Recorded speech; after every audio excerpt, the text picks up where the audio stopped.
Yes, people, how's it going? Welcome back to Lily White Lane. Hope you're doing good, hope you're keeping safe and well, and hope you're having a smashing and a bloody brilliant beginning to your bank holiday weekend. Beautiful weather here in the UK, the end of the football season. I should be buzzing for tomorrow's game, but it's just depressing to look at the way this club's just gone on a complete and utter downward trajectory. I mean, this time last year, Spurs were playing to get into the Champions League. A year later, Spurs are playing to get into the Conference League. It goes to show how bad this season's been. And thank God there's 90 more minutes of this absolute shower of pygmy hippo shit of a season left. And then we can be optimistic again. Hopefully we can bring in some players, bring in a manager that at least we can get behind and just be optimistic and excited about our club, which we haven't been in the last few weeks. The 4-3 against Liverpool, the 3-2 against Bournemouth, just all these crap results, the 6-1 against Newcastle. Spurs have found different ways week in, week out to lose and let us down.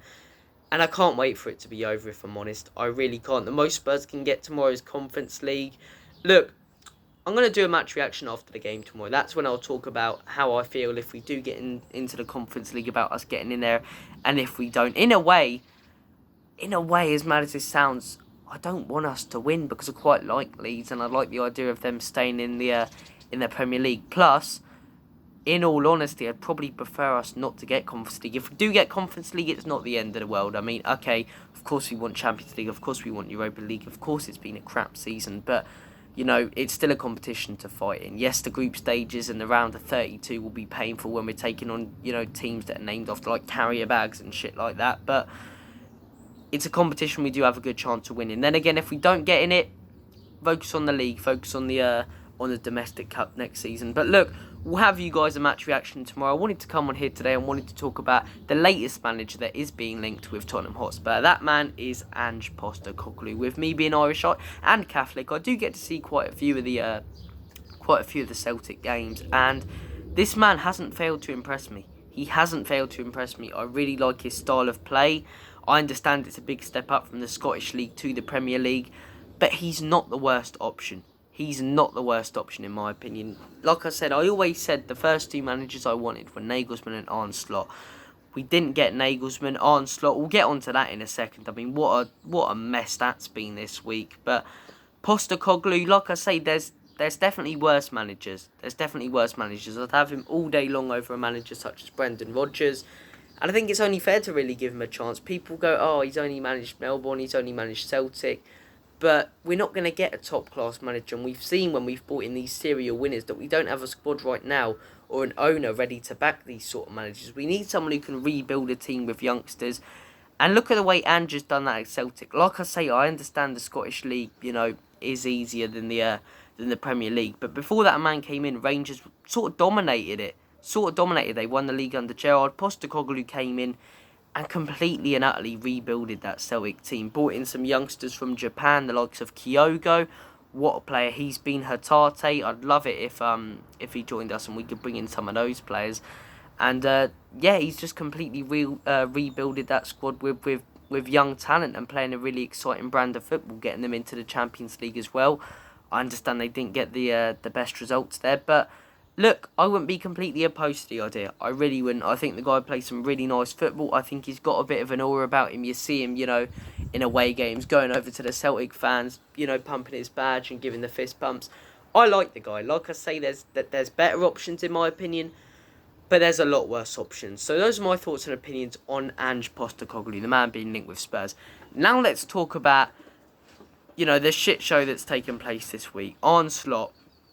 Look, at first I said I wanted Nagelsmann. For some reason Spurs don't want to go in for Nagelsmann when Nagelsmann would be interested in the job. I don't understand that. I really don't understand that. But let's talk about the shambles that's taken place this week. Tuesday morning we hear that Spurs are you know, in talks with Arne. Positive talks are taking place, and we think genuinely as fans we might have found our man here. We might have actually found our man. Wake up Thursday morning, what's the news that we see? Talks have broken down between Daniel Levy, between Tottenham Hotspur and Arne. Daniel Levy does not know how to negotiate with managers, and people might reply to this and go, oh, you know, we don't know what's happened in the interview. Just going to give you an example. What was the last manager that we had where talks broke down almost at the final stages. Who was it? It was Erik ten Hag. Erik ten Hag was in talks with Tottenham Hotspur last summer, and what happened? Tottenham Hotspur turned him down and said he didn't speak well in the interview. Tottenham Hotspur have turned out Arne and said he didn't speak well in the interview. Look at the job ten Hag's done. Took Man United from 6th into the Champions League, has won a Carabao Cup and still has an FA Cup to play. Man United fans were targeting Europa League at most. That's all they sort of wanted this season. He has hugely overachieved there, and we missed the boat with him. In my opinion, we are missing the boat with Arne Slot. Arne Slot's an exciting manager who's worked wonders with Feyenoord, took them from almost mid-table and sort of climbing up the league to the top, and have won the Eredivisie. Sorry if I pronounced that wrong. The Dutch league this season. And like I say, I made videos saying I really like the guy. And in the week I was excited because I heard we were in talks with him. I'm like, yes, we're in talks with a proper manager here, but yet again, talks have broken down, yet again with a Dutch manager, and yet again because apparently they didn't speak well. I mean, look, we can't assume too much, but a lot of talks have broken down with Daniel Levy, and we know what Daniel Levy's like. We know Daniel Levy's a bit of a control freak. We know he likes to have a lot of control over transfers. And this is just speculation. I'm speculating that maybe the talks did break down with Ten Hag and with Arne Slot because they wanted a bit of power. They wanted, the sporting directors that they wanted at the club. And Daniel Levy didn't like that. That's, I could be completely wrong there.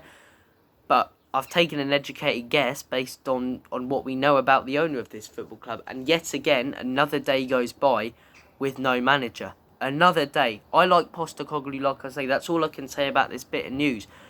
But I bet you any money we're going to start talks with this guy and decline him. And it's literally it's literally the same cycle as 2 years ago. You know when we sacked Jose and we were linked with Gattuso, we were linked with Fonseca. Then we heard that Poch was almost done and he was at Hotspur. Wait, it took us 2 months to appoint someone like Nuno. We're missing out on top manager after top manager after top manager. Soon enough, right?